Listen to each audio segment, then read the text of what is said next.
Good evening. It's my honor and privilege to welcome you every Friday at 5 p.m. for a BW Healthcare World podcast or a broadcast or a webinar, as you like. Today, we have two professionals from the healthcare domain who understand the healthcare domain and are very active in making sure that the healthcare delivery in India reaches its optimum potential. They've had long careers in healthcare. And today we'll talk to them about, for weeks, 7+ weeks, we've been talking about how the healthcare delivery in India needs to get better, prepare for future, and learn its lessons from the last 7 weeks or last 15 months. So let me welcome Dr. Nandakumar Jairam. He's now an advisor to the Manipal Corporation, to the Manipal Group of Hospitals. He was chairman of a very venerable chain before this. And let me also welcome, Dr. Nandakumar Jairam joins us from Bangalore.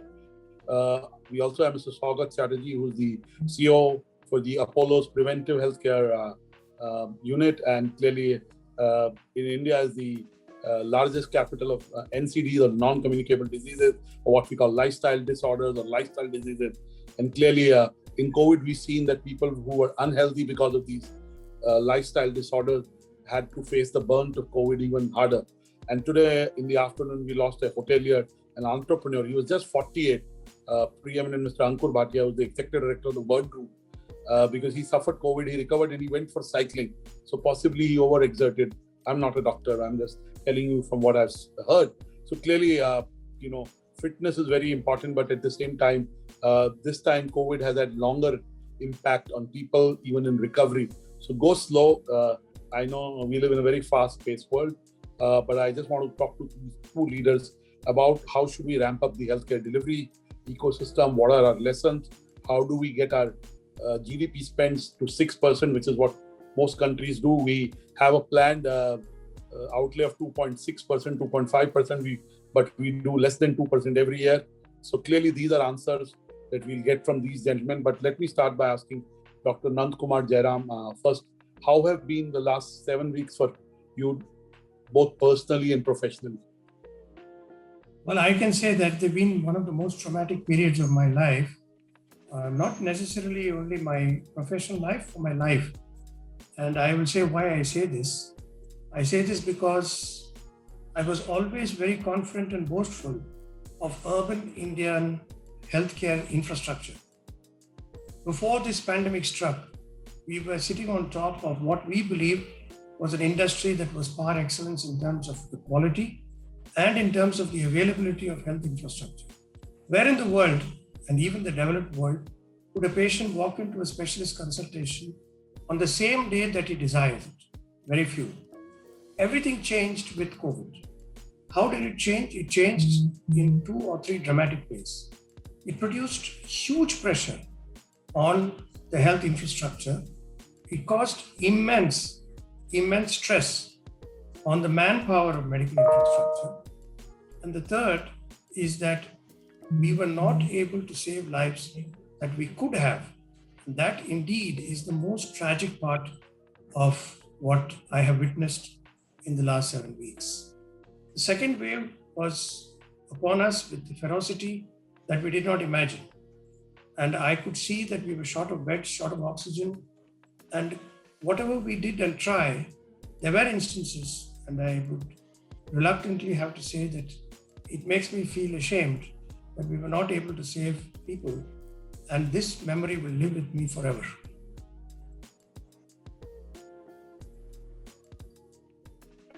Absolutely. You're right that we thought that the healthcare infrastructure was capable of looking after the needs, and even in a pandemic, but clearly, though the doctors and the healthcare professionals did their best, look at the number of doctors who lost their lives. And also, I have a question about the mental health of doctors. Clearly, when they see more fatalities than ever, doctors are human beings too, and their job is to save lives. And then somebody doesn't, in spite of his or her best effort, is not able to save life, then I'm sure it's bound to take some amount of mental toll, and we will focus on that towards the end. But I would like to come back and ask you, what are our lessons and what should we do forward? But before that, let me bring in Mr. Sougat Chatterjee into the conversation. Mr. Chatterjee, your opening comments about how the last 7 weeks have been for you both personally and professionally. In fact, Dr. Batra, as Dr. Nandakumar just mentioned, it has been no different. It's been quite a challenging time for all of us. And to top it all, I would not kind of repeat what Dr. Nandakumar had mentioned. It was a challenging time, both at the professional level and also at the personal level. But then, more than the challenge, it was the sort of helplessness with we being in the healthcare sector, which we were compelled or forced to be pushed into a corner, and to know that people who look up to you for solutions, for saving lives at the time of their needs. And when you come to a situation when you are unable to, because of multiple situations which are not directly or indirectly under your control, but to get to hear things that somebody is probably in an ambulance needing a bed and you're struggling to find out one for them. And then after 2 hours, when you call back, finding and making arrangement, the other person says, "Thank you, sir. The person has expired." To get to hear this kind of stories every day, trust me, at least 15 days back, I'm coming from Delhi, otherwise being in Delhi and having all my networks there largely, to get to open your phone every day morning and find 2 or 3 or 4 people being passed away over the night, it's killing. It's killing in a way. And therefore, as rightly you mentioned, and the session which is all about the need and what should be done for the healthcare infrastructure across in the country, is something which we really need to think through. And it's a hard, blunt truth in front of our face. But then, yes, there are also certain blunt truths which what we can do and what we cannot do. So the sooner we realize what we cannot do and stop probably trying to focus upon them and focus on what we can do, things can improve in a different way. Come to what we can really, we like to look forward to solutions and ideas, what is possible. But Dr. Nandakumar, Jairam, building on what you said in your opening comments, what are the lessons and what is the way forward for India's healthcare infrastructure and delivery? Well, all along and until this pandemic started, our focus was on non-communicable diseases and on preventive health, and very aptly so. The onset of the pandemic taught us several lessons, and these are as follows. Firstly, that our primary healthcare was woefully inadequate. Number two, that at times of stress like the pandemic, every part of the healthcare infrastructure was inadequate. I'm talking about the hospital beds, I'm talking about pre-hospital care, I'm talking about the manpower, I'm talking about the medical manpower, the nursing manpower. And we also learned that this requirement would be episodic. That means that, there would be times when the situation is very stressed, like the second wave, but that may not last forever. So what is the way forward? The way forward is in several bits and pieces, which will all come together, hopefully, as a jigsaw puzzle to give a better picture of Indian healthcare of the future.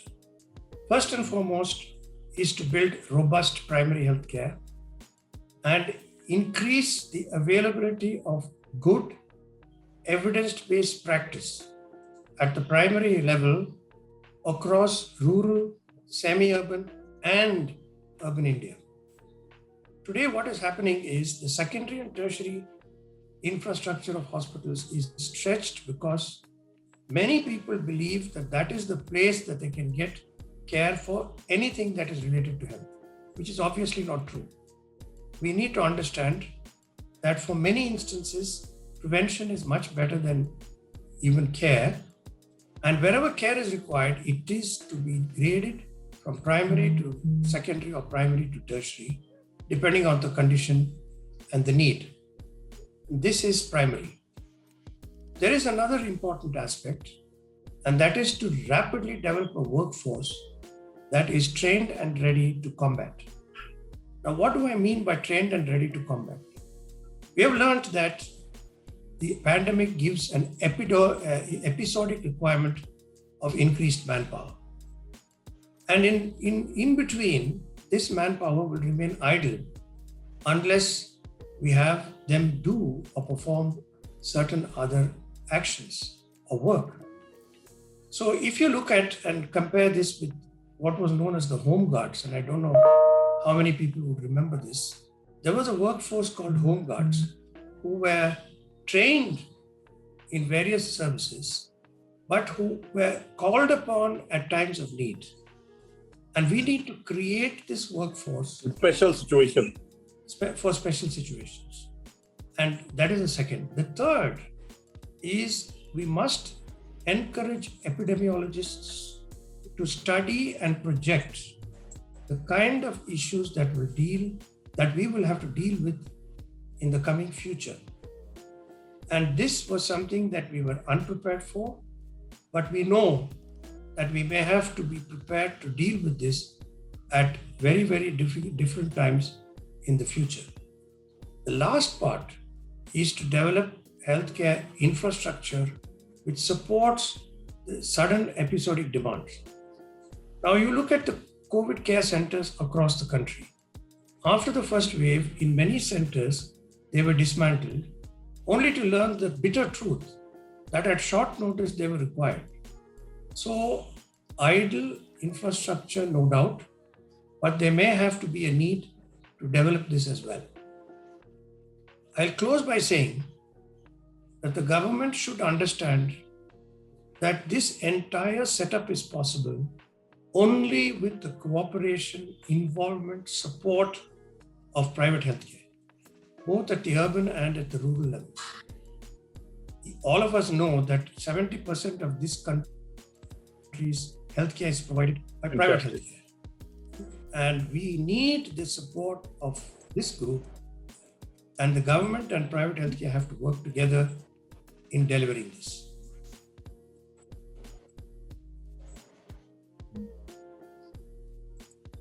So perfect. I buy what you are saying, and I'll come to this point. And I was talking to Dr. Devi Shetty, and he said to me that he's applied for a license for many years and he hasn't got for nursing. So we need more nurses. You talked of what we call medical supervisor. I mean, for example, my mother had fever for 15 days recently in May, and she was asymptomatic, and she didn't have COVID, but we had a choice to take her to the hospital or to give her steroids at home under the supervision of the doctor, but with medical supervisor and nurse doing it.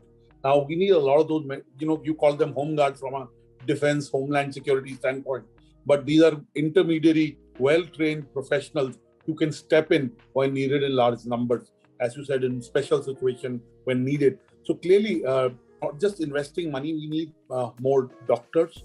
I mean, we'll come to mental well-being and emotional well-being. We need more psychologists or counselors, right? We need more nurses. So at every level, whether it's doctor for various specialist tasks, or it is medical supervisor or nurses, I think we need to ramp up that.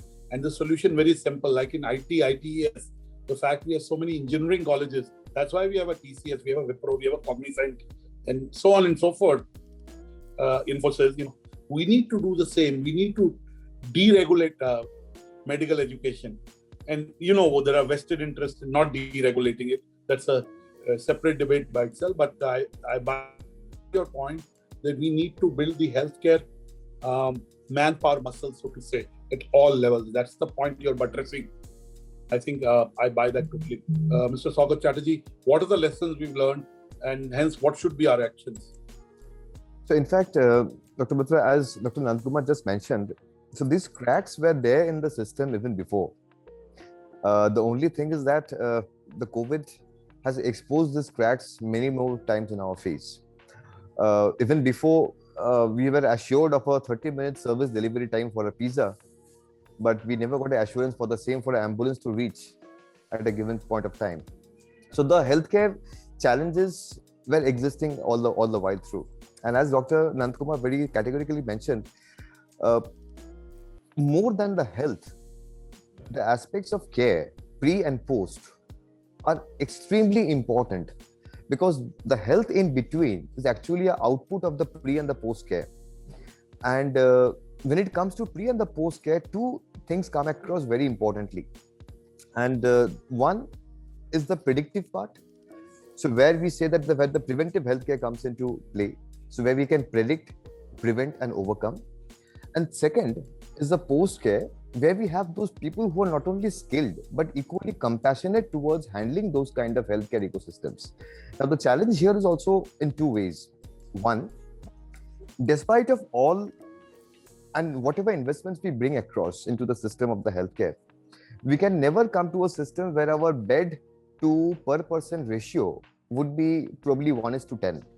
We would still be somewhere about 1:500 to 1,000 odd. That would be a best case scenario. Even at an ideal state, even there's no patient on the bed, a per bed maintenance cost at a hospital unit is anything between 8 to 10,000 rupees.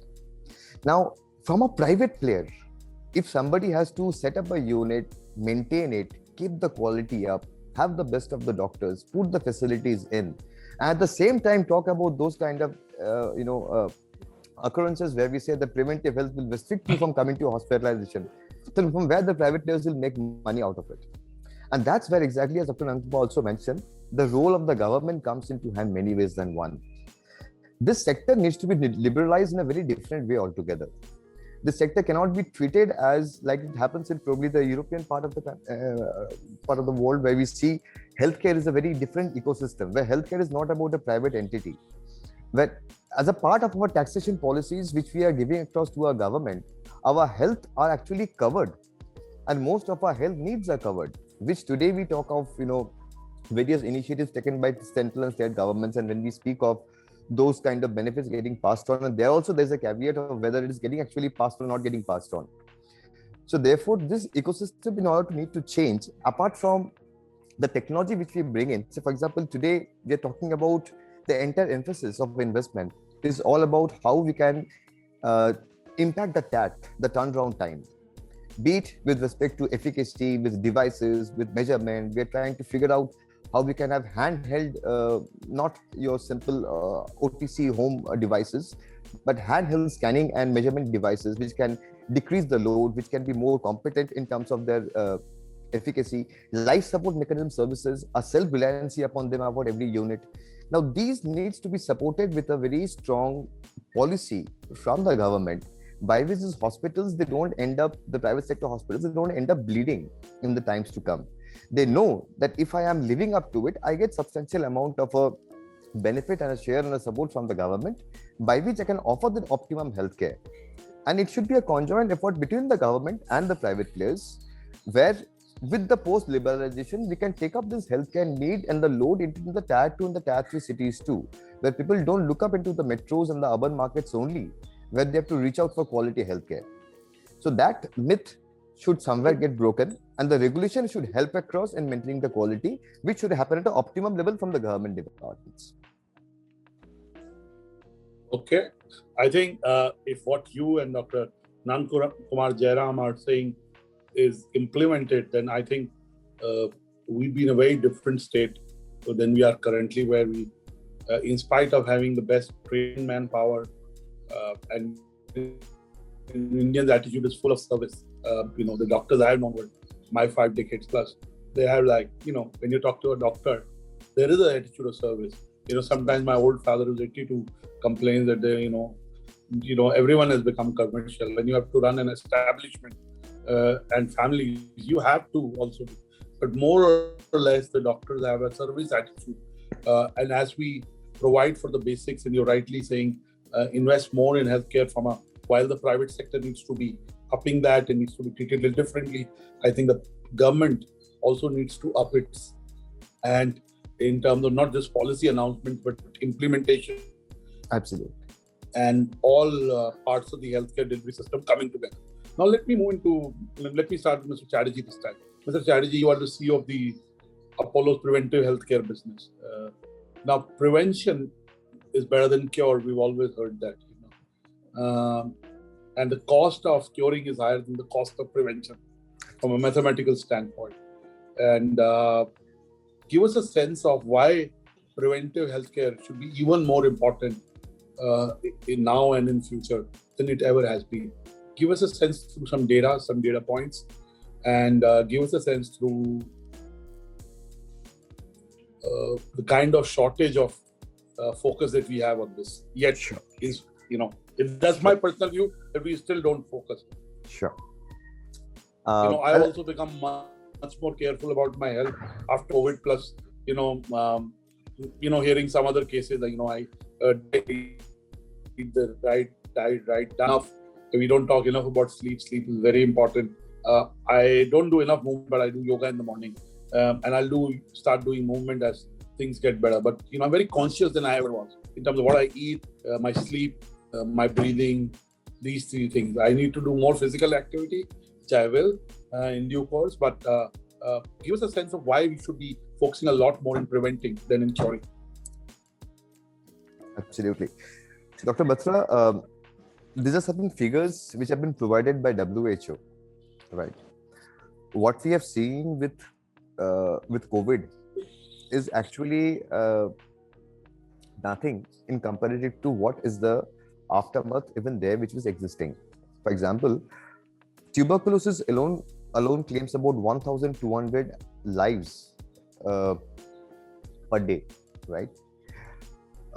Two, if you talk about NCDs, WHO's report says 70% of our population in about 12 to 15 years time are going to get impacted in some nature or stage with various NCD related elements. From nowhere, I'll give you a case in point. Colon cancer, which was probably a never heard of a cancer attribute, is suddenly something which is becoming one of the major cancer components in the times to come. Fighting NCDs alone, once again, WHO report says that we are going to need to have an investment of $5.3 trillion once again happening in the next 7 to 8 years time. Now, just if you stop here, there are more data points I can pull up, but if you can just pause here for a moment and think about what our economy's size expected supposedly be, which we are targeting at about a $5 trillion economy. And if you're talking about a $5.3 trillion spent on healthcare alone, which means our economy is nowhere near what it should be despite of whatever best efforts we bring in. Now, in no circumstance, every home can become a hospital. And so therefore, the only way to handle this is to get ourselves into a preventive mode. Now, what is the preventive mode, as you rightly mentioned? The preventive mode has three main parts attached to it. One, it has a prediction part, it has a preventive part, and it has an overcoming part. Prediction is about when measurement. It's about measuring, monitoring. It's about monitoring. And the monitoring is not only about when you are doing the session with the individual at that given point of time. It includes your life, your lifestyle, family, histories, people, your fooding habits, eating habits, sleeping habits, everything put down together. Now, the moment we say lifestyle disorder, the disorders does not mean that probably tomorrow all disorders will come to an order. But knowing what all of the disorders, my act of prevention can be built up accordingly. With a diverse culture like India, with diverse languages, culture, variety, and stuff like that, we cannot have a one-size-fits-all model. There has to be customization, right? Today, our diagnostics businesses also sounds more of like a health check business, where a health check business is technically a very professional health check business altogether, right? For a very simple measure, we have been talking to the government sources. Today, if we prioritize, if we think of our own vehicles, probably our BMWs, Mercs, Audis, and if you have seen the vehicle lying idle for the next 6 months' time, we definitely keep it in our mind to take it up for servicing and making sure that the vehicle is kind of taken care of. But we don't take this body up in about 3 to 6 months' time to make sure that this is performing perfectly. So therefore, it's a very tricky kind of a situation, and the output is not just from the healthcare sector. The output has a lot to do with the awareness built up at the individual level, along with certain policies. Why shouldn't there be a health card? Just like the way we have struggled to make an Aadhaar card, and we have come down to a numbering, a digital numerication identification number for every individual. Why can't we have a health card attached which says that probably if you're going be it for employment or for a job, there has to be a health index code attached to everybody. And a productive employee at any given point of time is more, a healthy employee is more productive, right? Until the employee has his mind blocked, has his other elements coming across. So therefore, the prediction part of the healthcare business, I think, is somewhere, and there is no rocket science in the prediction part. We are talking of technology now to help enhance that, and technology is also an output of lot many enablements which are down to deal with the data points which you already have fed into the system. So the more amount of data points varied across regions, class, sectors, masses, lifestyles, eating, fooding, sleeping, cooking, getting married, all of these data points which is available along with us, if it is actually infused into, we actually can cluster wise come down to that level where we can say this cluster may get impacted for this kind of problems, and therefore this can be the preventive measures that a catastrophe in the times to come can be averted now. Beautiful. Dr. Nandakumar, Jairam, you have a holistic view of what's happening.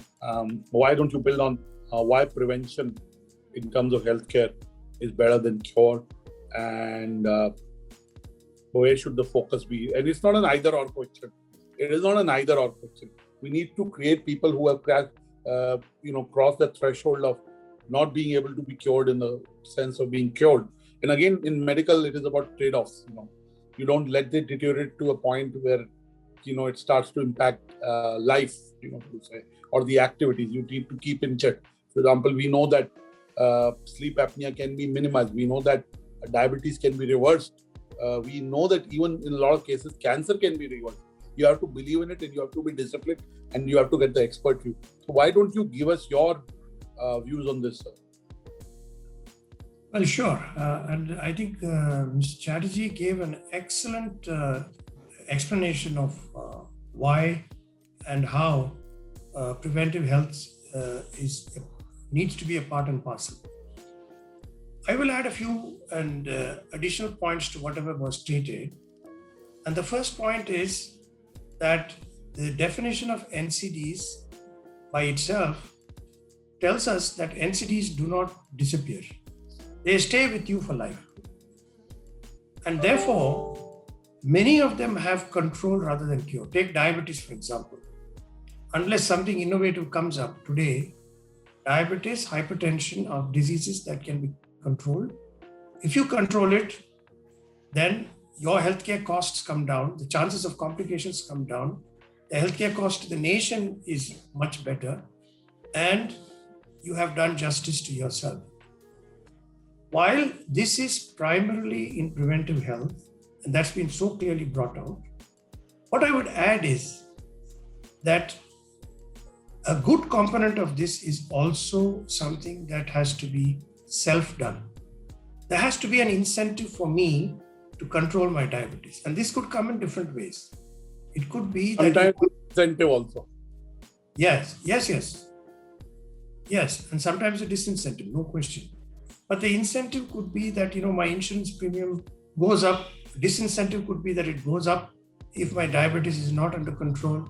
It could be that I am given a better coverage of insurance if my sugars remain in control. And innovative thoughts of how this can be done are important. The value and importance of technology is very clear. If I have a method by which I can monitor my own blood pressure, there is no need for me to actually go and seek the help of a healthcare worker. I can do it myself. And let's accept one thing. As a race, Indians are intelligent people. They may be uneducated, but they are quite capable of managing anything that is explained to them. And that is something that we should rely on. With the boom in the communication in the country today, the availability of hand phones and cell phones, it is possible for us to use simple technology easily described for people to manage their own NCDs much better. This is point number one. Point number two is that there has to be serious information dispersal at all levels. People have to be told about how important it is to control and maintain their health. It should not be something that is passed on as a matter of information by a health worker to a person. It has to be inherent in the person. I heard you say, and I was very pleased to say, that you're going to exercise some more. Why?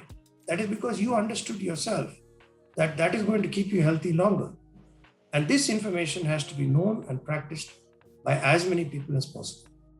And that has obviously several and important advantages, including better health as well as cutting the cost for the nation.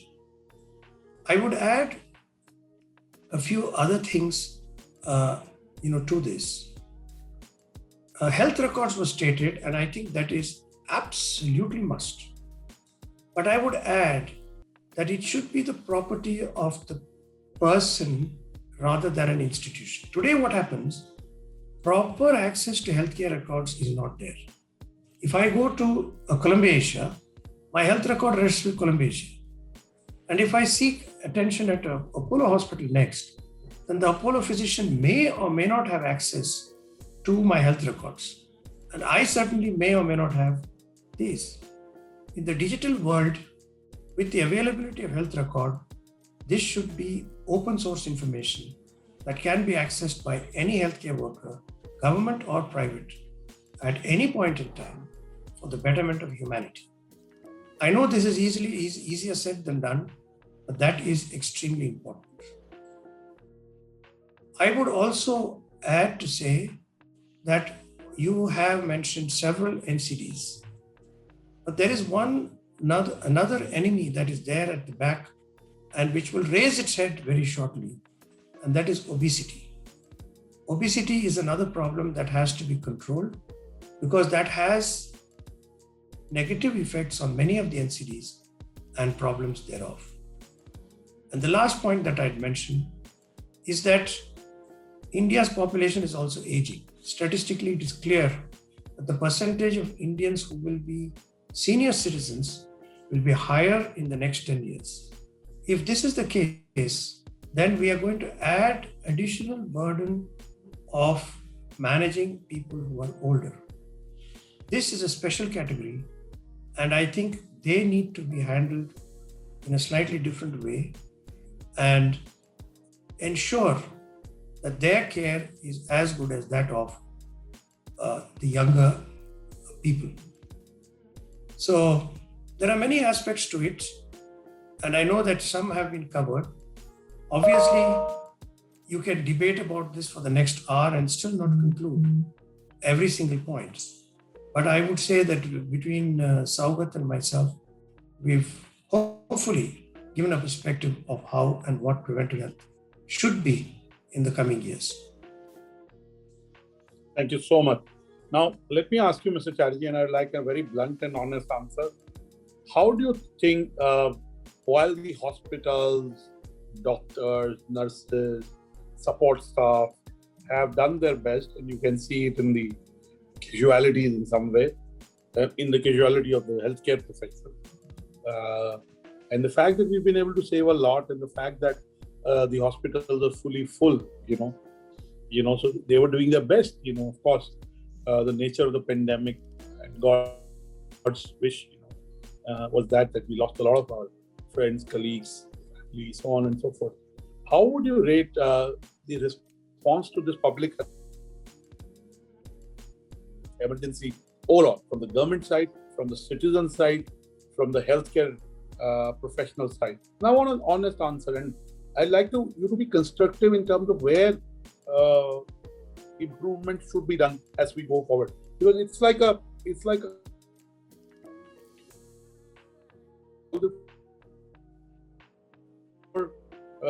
come together move smoothly, right? If one of them is punctured, then it won't move smoothly. Or if one has a little less air in one of the tires, then it won't work. So give us a sense of.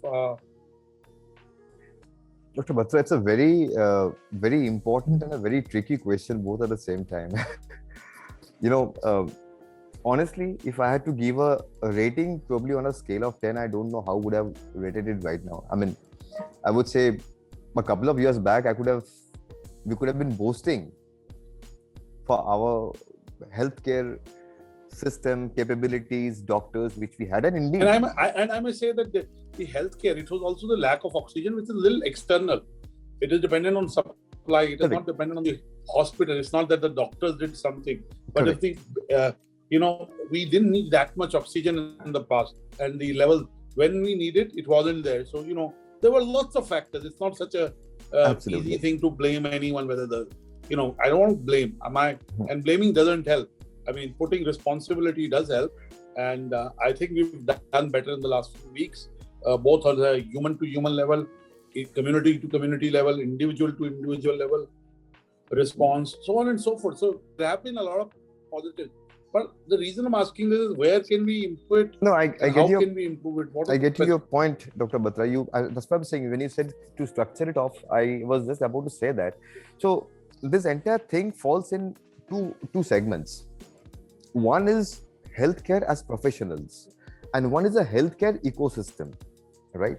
Now, the ecosystem is beyond the professionals of the healthcare dynamism who are involved into the healthcare aspect only, right? If we talk about the healthcare professionals alone, I think that's the bravest front which would have been ever put up, right? The way probably our doctors, our nurses, our front-end workers, our ward boys, our consultants, the way they brave the situation day in, day out, right?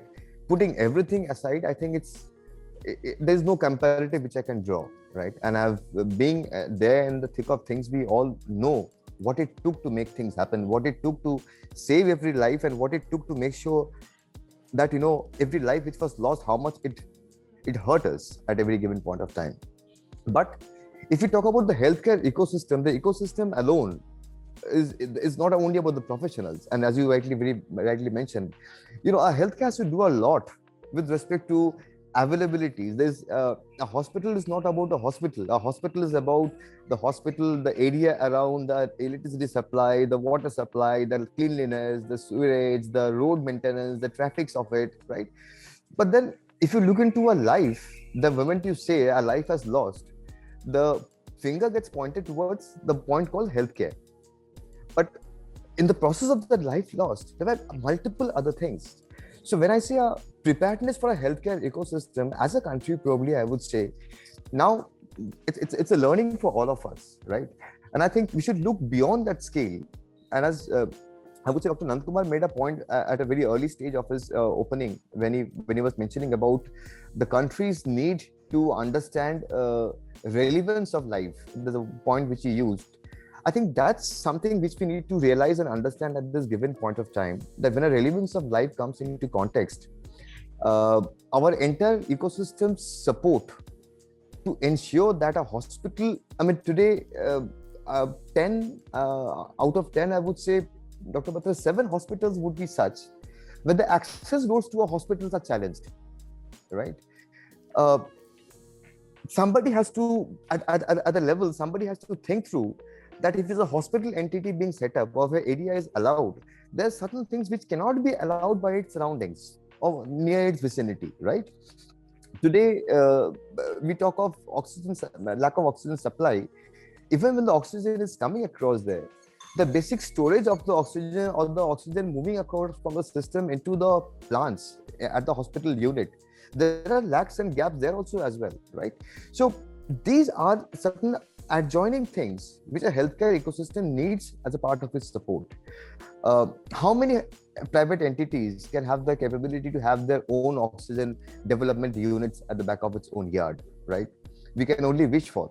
But then probably today a time has come. Today, for a very strange reason, if we look into a way a pharma structure works, and when we see a pharma license being given for a godown and a storage for a pharma product to be stored, we see the access to the nearest fire brigade, nearest hospital, and after all this, a license for drug license is given for the person to be a CNF or a distributor of a pharma product. But the same does not do unlike for a hospital, unfortunately.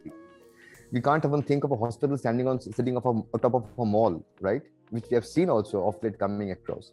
So, putting into two of the dynamisms, I would say from a scale of a preparedness from the healthcare professionals part is concerned, I think the way they faced it, if there's a scale beyond 10, we can definitely give it up. But then from the ecosystem, I think we are severely challenged. Severely challenged. Okay, Dr. Nandakumar, Jairam, same question to you. How would you rate it from a point of view of improving specifics? Right. So I would kind of divide this into the first part of the pandemic and the second part of the pandemic so that we understand this a little better. The first part of the pandemic, I would rate overall, I mean, both the health infrastructure as well as the health personnel, our management to be in the scale of 1 to 10 around 6.5. Now, why do I say this? While developed countries struggle to get PPEs and various other medical infrastructure ready, we did it at super speed. While other countries were still in complete shambles as far as infrastructure was concerned, we did a much better job in the first wave. Why? Because the lockdown, however severe it was, prevented a very rapid rise of the pandemic. But there could be other things that could have been done better, and that is why I give a rating of 6.5. And that is, we could have taken better control of the standard of care of these patients. You know, whether hydroxychloroquine is the right drug or not was debated. It was added, removed, and so on. And that is one aspect that I feel we could have definitely done better. Number two, we could have been a little faster in adopting certain principles of practice, particularly with regard to vaccination in the first wave itself. But on the whole, I would say the first wave, we did better. In the second wave, we were lulled into... I would say we were paranoid. We went into an overdrive and, there's a famous book I read 3 decades or 2.5 decades back, written by Andy Grove. Only the paranoid survived, because we were very paranoid. The lockdown we enforced very forcibly and strictly. We were worried. I think somewhere post-December, we let our guard down. And I think when I say we, I mean myself also. In December, I traveled. In Jan, I traveled. I did a physical event in Feb. I did a physical event in March. I did a physical event even on 3rd April.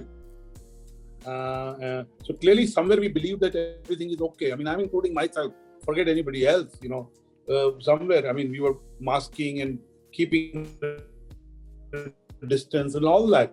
But in somewhere we were in our mind coming back to some kind of a semblance of normal, if not normal. So I think that hurt us. Yeah. You're absolutely right. And I think I would add to that, and here I would say, that there are several clear examples which I will quote to explain why I'm saying this. No doubt there was a sense of, feeling that we will never have the second wave, whereas the rest of the world had it. So lesson number 1, we should have listened to epidemiologists better. Their voice was loud and clear, but we did not pay heed. Number 2, no blame game. Every single person could have been a little more careful, a little more controlled. Number 3 is standard of care. And this I tell you with an example of mucormycosis.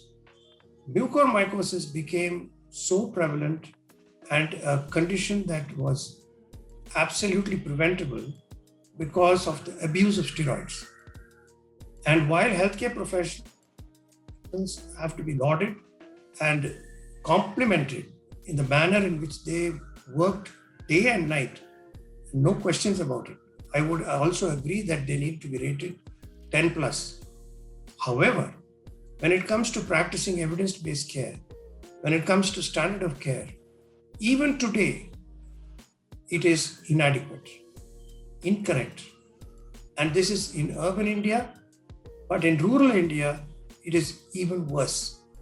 So the need of the hour for now and the future is a very, very controlled and appropriate way in which this disease, as also NCDs, as also the other conditions, are treated in order that we don't complicate lives even more than it is today.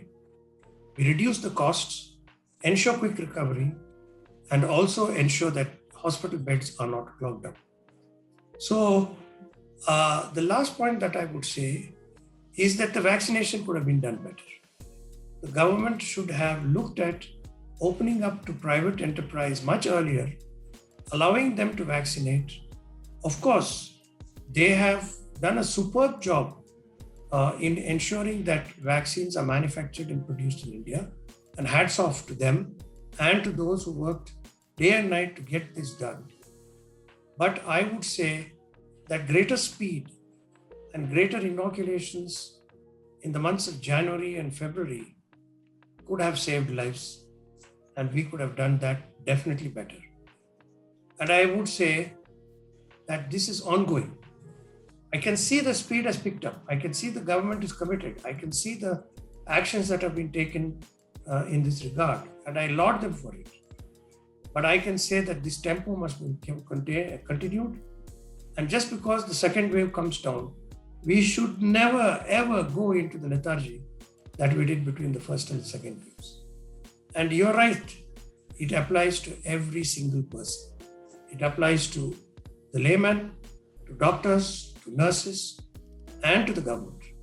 I think all of us must understand that life has changed, and until the world is inoculated, we will never be safe. Thank you so much. Rightly said, Dr. Final comments from you, Mr. Chatterjee, especially in terms of mental well-being. Again, we have an woefully less number of mental health practitioners, counselors, psychiatrists, and even now mental health is looked as a stigma, so on and so forth. So, a comment from both of you on that, and then your closing comments. So how do we build the buff on mental health? How do we build the capability? As you know, India is the most depressed country in the world from number. We have 1.4 crore people. So, clearly there's a lot of people that have anxiety issues, that have fear of the future. And with Corona, it has only got accentuated because the world is truly VUCA. It's volatile, uncertain, complex, and ambiguous. Give us a sense of what should we do on the mental well-being side. So, Dr. Batra, it's a very strange thing, but then, the mental health problem was there and is there. It's not not come up about now. Right. The only thing is, what has changed is that in the past, the feeling of security because of the cohesiveness of the social structure which we had was far more. Today, as our population have increased from then to 1.39 billion now, as we speak, and increasing, that feeling of insecurity has increased manifold. And the seed of insecurity leads into mental ill health. The other thing is, which you rightly mentioned, the stigma part of it. In fact, none of us, all of us actually have been through a part of we all are a mental health patient at some point of time in our life. We all go through our set of depressions. We all go through our set of anxieties, right? The concurrence or the continuity of that anxiety or the continuity of the depression or the continuity of that fear in somebody, that builds up the severity of the mental health status, right? There are places otherwise where probably this is not anymore a social stigma. People accept it as a part of a daily feature counseling, right? In the US, we see where people make sessions at the end of a week or end of 15 days where they pay hefty fees to a doctor just to go and speak their heart out. The doctor does do much apart from giving the patient hearing and some mild amount of tranquilizers to which soothe his nerves and the flow. Here in our country, as you rightly mentioned, the moment you write on a prescription to anybody, visit a psychologist, the worth falls back upon the doctor. What do you think? I think I've lost it mentally. So that maturedness amongst us, that mental health is not about somebody who's insane. A mental health is about somebody who's affected by certain things which has been beyond his future ability to control. So our brain and our mind, the balance of the two, and that's all instructions of yoga, all the spiritual gurus at every entity, inner engineering to exterior engineering, all the formats which we get to see, it all addresses that one part only: how stable you are mentally. If you are mentally stable, then you get into a trance which is called unaffected. So neither great happiness sways you up, nor probably Or great sadness equanimity. puts you down. Equanimity. Exactly. So, nothing impacts you. So whether the positive or more negative. at the moment we standardize and brand it in a particular structure, and you format it and make it such it's no longer a social stigma, and the communication which is to do with that talks about is just another thing in life. Talk to your buddy. Probably if you can talk to your wife, if you can talk to your father, if you can talk to your mother, the way you are comfortable with, and if they don't want to judge you, then you can't be judged by the other social reforms people also. So that kind of in a way structures it down. But easier said than done. It's not going to happen tomorrow. I think that maturity will take some amount of a maturity at our end also at the same point of time. Thank you so much. Dr. Nandakumar, Jairam, your final comments before we wrap this up. Right. So I would definitely say that the stigma of mental illness continues to plague us. But mental illness, which was no doubt existence in India and probably in substantial numbers, without people coming forward to say that, I'm depressed or whatever, the pandemic added to their misery. It also increased the number of depressed people. And the reason for this is the fear of the pandemic itself, the disease, its aftermath, the problems of near and dear suffering, and in certain instances, succumbing to this pandemic. And more importantly, the pressure of social loneliness. Because what happened is, whereas Indians and throughout the world, we are very social creatures. We like to talk, we like to meet, we like to laugh, joke, enjoy music, and so on and so forth in company, became a very personal kind of life. And for Indians, this was really very difficult to handle. Also, the stress amongst medical professionals created substantial anxiety amongst this group. And this is something that we are not clearly aware of how big it was, and it is, in fact, in the second wave as well. But there are fresh shoots. And why do I say this? Firstly, the understanding and acceptance at all levels. Younger people are more in acceptance that there is depression and that needs to be handled, because all of us know that the influence of social media is substantial in the younger generation. And there are prominent people who come forward to say, you know what, I was depressed and I took treatment. I'm not ashamed of it. And this has helped us to reduce the taboo of mental illness. The government has recognized it, and mental health and mental well-being has taken a big jump, quantum jump, by the government's influence in recent times. And lastly, the group of people, the psychiatrists and the psychologists, have created several apps for self-help and understanding so that there is a confidentiality. I mean, if you feel very disturbed about exposing the fact that you're depressed, you can, through these apps now, seek help and get advice with nobody other than yourself knowing. And that is indeed something which is a substantial forward movement in this area. And in conclusion, I would say that this pandemic has woken us up in very many different ways. While the healthcare needs of the country in the area of NCDs still remains and has to be taken care of, and the pandemic hit that care badly, we realized that primary care is extremely important for NCDs. We also realized that the pandemic could have been treated better if our primary care infrastructure was strong and substantial. We realized that there is a need for us to invest substantially in technology to enable and aid the management of people in every respect, both for the pandemic as well as for the NCDs and for the future. We realized we have to rapidly progress in terms of numbers, and be innovative and disruptive in deciding how we're going to increase the workforce. And we have to understand how we can create more medical infrastructure without hurting ourselves and destroying the financial sanctity of private healthcare. So the way of the future is to look at this in a completely different way.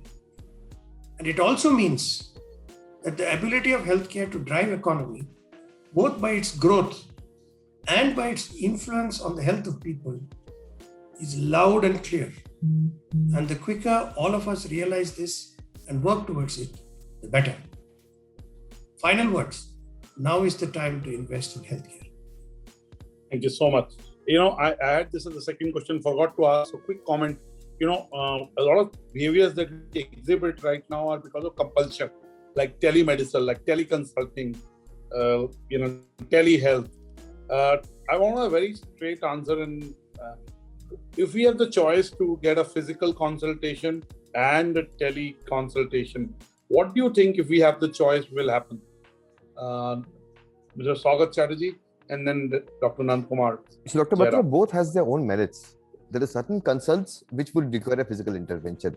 But given in the times to come and the way the preventive part of the health is coming across in existence, teleconsultation and telemedication will definitely emerge to be a very strong service dynamism under the healthcare sector. And in continuation to what Dr. Nandakumar mentioned, I will also add this one more line as my closing comment before we close it off.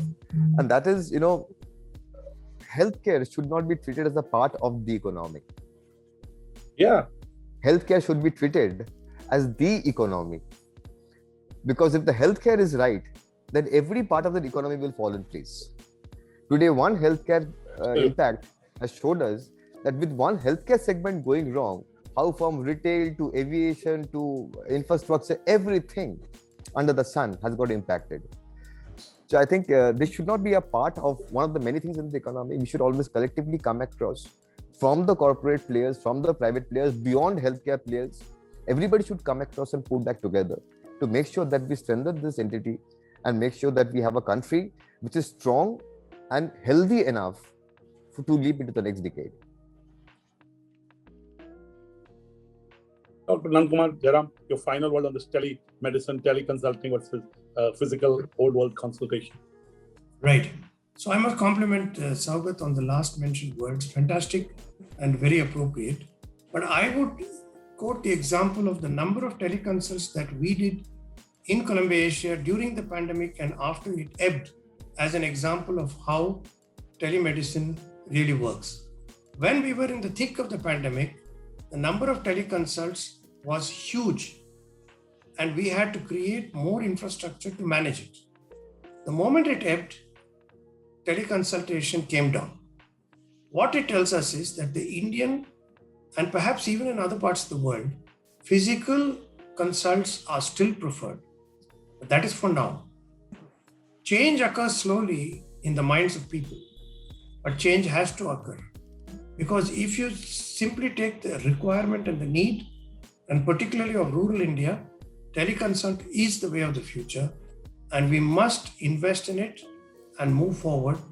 And I think enough technology is available to make it as real as possible, as real time as possible. And investing in this is the way of the future, and acceptance will come, albeit slowly. Thank you so much, Dr. Nandakumar, Jairam, and Mr. Sougat Chatterjee. 1 hour has passed, I'm talking to friends who are wise people and telling me about something that adds to what I know, and clearly coming from people who understand the healthcare system. I hope we are able to build on what you have shared, and it raises the consciousness, and hopefully we have a dialogue, a conversation about how we have improved rather than what we need to improve. So thank you for doing this BW Healthcare World dialogue. We look forward to more conversation and advice from you in the future. Thank you so much. Thank you so much, Dr. Batra.